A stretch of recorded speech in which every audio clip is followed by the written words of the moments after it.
চোখ বন্ধ করলে আবু সাইদের কথা মনে হয়, চোখ বন্ধ করলে আইমানের কথা মনে হয়।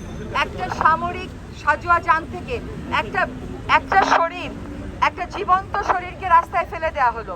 সে জীবিত ছিল, তাকে ডাক্তারের কাছে নিয়ে যাওয়া হলো না।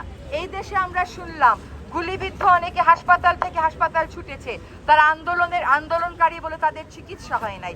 ধিক্কার জানাই এই চিকিৎসা ব্যবস্থাকে, ধিক্কার জানাই এই বিচার ব্যবস্থাকে, যা আজ পর্যন্ত ন্যায়ের পথে, এই বাচ্চাগুলোর জীবনের অধিকারের পথে কোনো রকম ভূমিকা রাখেনি।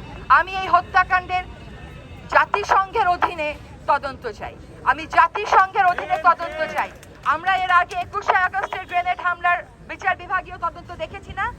সেখানে কি জজ মিয়া সৃষ্টি হয় নাই? হয়েছিল। কাজে আমরা নিরপেক্ষ, সুষ্ঠু, একেবারে স্বচ্ছ এমন বিচার দেখতে চাই যা হবে জাতিসংঘের অধীনে। প্রতিটা লাশের বিপরীত